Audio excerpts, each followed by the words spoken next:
My dad had an excavator that was digging pools for him, and the guy couldn't keep up because my dad was building some new pools, so he bought a track hoe.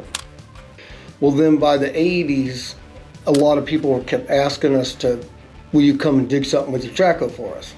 So we ended up with a whole bunch of like 5 track hoes and other dirt equipment, basically a little excavating company formed.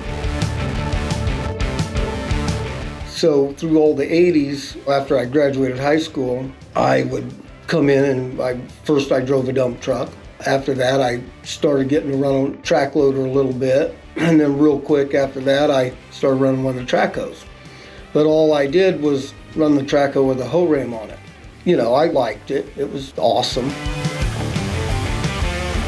And so in 90, my dad was wanting to retire. So me and one of the brothers was kind of taking over the excavating. And I'm a lot younger, like 15 years younger. And so there was some differences. We weren't getting along real good. So I asked my dad, well, you know, we only have one track hoe with a hammer, and that's what I run. And can I go out on my own? Kind of talked him into letting me give it a try, because no one thought I could make a living just breaking rock. Because the deal would be, I can't do no digging. That's what the other brother does, is excavating. So basically I didn't even have a bucket for the machine. So I went out and was hammering for the same customers, but also started picking up some new customers, you know, little jobs, sewer lines and stuff. So the first year was going real good, and I actually got so much work I needed one more machine. And basically that was the beginning of it never stopping.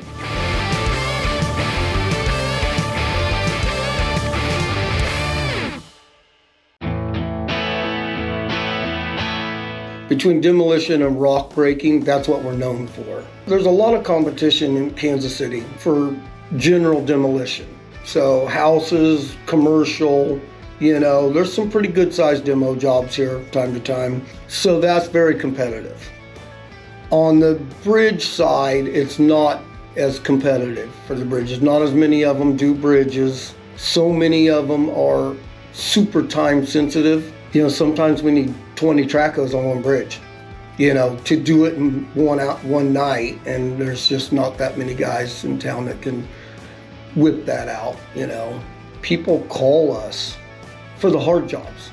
We can't hardly get an easy demo job, or even other oddball digging little jobs, maybe a deep something or digging something on the side of a hill.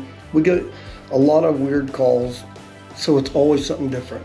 We just don't do the same work every day. So you have to evaluate every job as what's the dangerous parts there.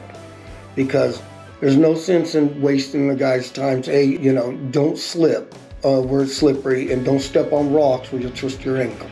You start to bore them guys, and you don't have anything legit to tell them. They're not even gonna listen. But they listen when you're like, here's where the dangerous part's gonna be.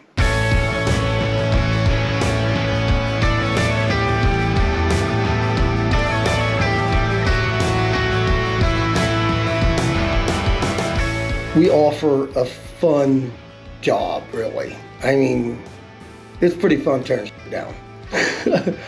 A lot of our truck drivers also run machines. Like when we do some of our big jobs, if we don't have enough people, we will park our trucks and we'll hire our trucking out, and we'll put all of our truck drivers on machines. And it gives them a change of pace. Almost all of our operators were laborers. They were either laborers or they were a truck driver when they started. Basically, we only have a couple people working for us that were operators before me. We train everyone, that way they don't come with bad habits. They only know our habits. Not a leader. I'm a co-worker.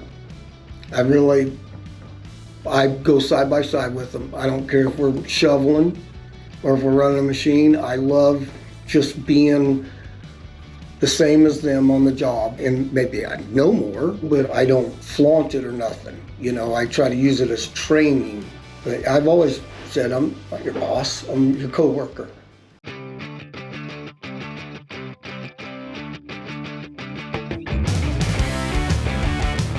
I never wanted the business to be this big, but you got to keep up with the customer's needs, or they're going to find someone when you can't get to them. So, like, there was a time when we would be breaking rock on 12 different jobs every single day. But that was the key. All those little jobs, they keep the flow going. And I had some old timers tell me, the first 10 years, you're going to find out if you're going to make it the next 10 years. If you made it the second 10 years, you're probably going to make it.